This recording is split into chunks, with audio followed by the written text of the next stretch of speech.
মই চাবলৈ পোৱা নাই বিভিন্ন মানুহবোৰে মোলৈ ফোন কৰিছিল কিন্তু আজি হঠাতে গুৱাহাটী যাব লগা হোৱাৰ কাৰণে এই বিষয়বস্তুৰ ওপৰত মই অধ্যয়ন কৰিবলৈ সময় পোৱা নাই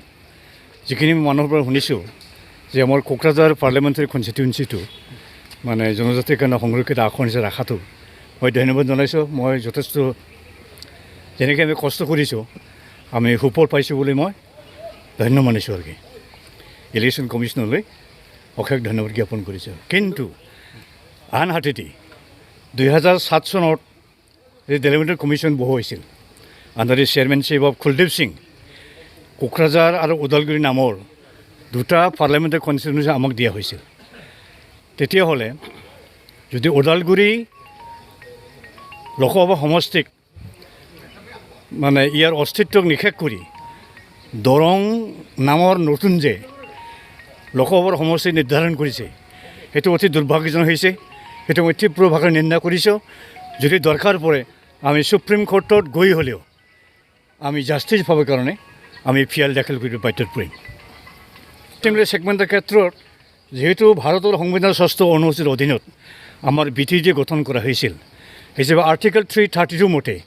যে মেক্সিমাম ছিটখিনি জনজাতিৰ কাৰণে এছেম্বলিৰ সমষ্টিসমূহ ৰিজাৰ্ভ থাকিব লাগিছিল ঠিক তেনেকৈ আৰ্টিকল 330(2)C মতেও BTC অঞ্চলত যি দুটা লোকসভাৰ সমষ্টি নিৰ্ধাৰিত হ'ব লাগিছিল সেই দুখনো জনজাতিৰ কাৰণে সংৰক্ষিত আসন হিচাপে ৰাখিব লাগিছিল এই ক্ষেত্ৰত মই ক'ব বিচাৰিছোঁ যে দেশৰ যিটো আইন যিটো সংবিধানৰ যিখিনি নীতি নিয়ম সেইবিলাককো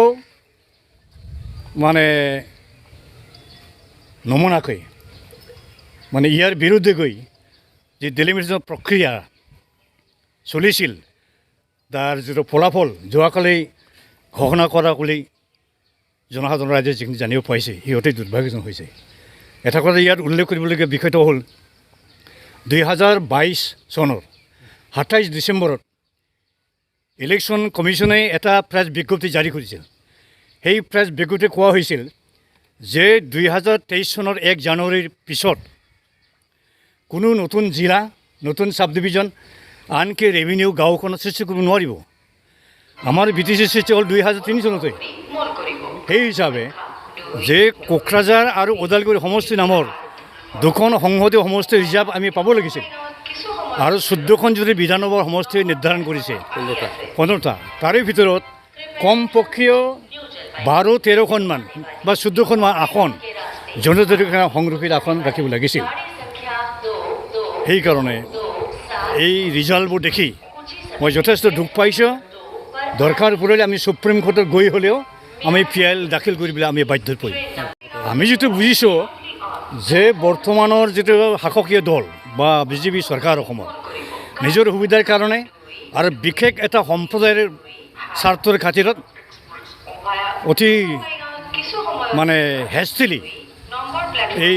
সীমা নিৰ্ধাৰণ কৰাটো হৈছে বুলি মই ক'ব বিচাৰিছোঁ মই যে 2026 চনত যে অল ইণ্ডিয়া লেভেলত যে টোটেল ৰিভিজন হ'ব সেইটো অতিকৈ চিৰিয়াছ আৰু কি সেই সময়ত আমি যথেষ্ট সচেতন হ'ব লাগিব স্যাৰ অপজিশ্যন দাবী কৰিছে 2027 হ'ব মই সেইটো ক'ব বিচাৰিছোঁ যদি 2026 চনত অল ইণ্ডিয়া লেভেলত টোটেল যদি ৰিভিজন হয় অতি তৰাতৰাকৈ হেষ্টিলি এইবাৰ অসমৰ বিধানসভা সমষ্টি আৰু লোকসভাৰ সমষ্টি নিৰ্ধাৰণ কৰাৰ কোনো মিনিং নাই নিজৰ ৰাজনীতিৰ স্বাৰ্থৰ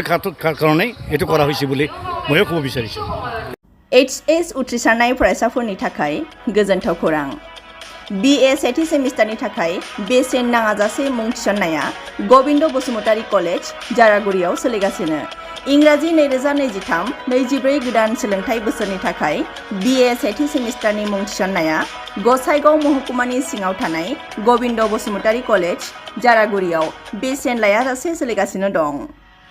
फरायसाफ्रा गोनांथि बायदि आयदायाव मेजर लानानै फरायनो हानायनि राहा दं बे फरायसालिमायाव गुन गोनां फोरोंगिरिफोरनि जोहै सोलोंथाइ होनायजों लोगोसे फरायसालिमानि गोनां जानाय राहा आरो बेसेन लायाजासे स्पोकेन इंलिश सेल्फ डिफेन्स आरो बेसिक कम्पिउटार फोरोंथाइ होनायनिबो खाबु दं बेसेन नाङाजासे मुं थिसननो थाखाय 9706680878 एबा 70022719229 आरो 7002131 754 जानबुं नाम्बाराव सुलाद लाहरनो हागोन।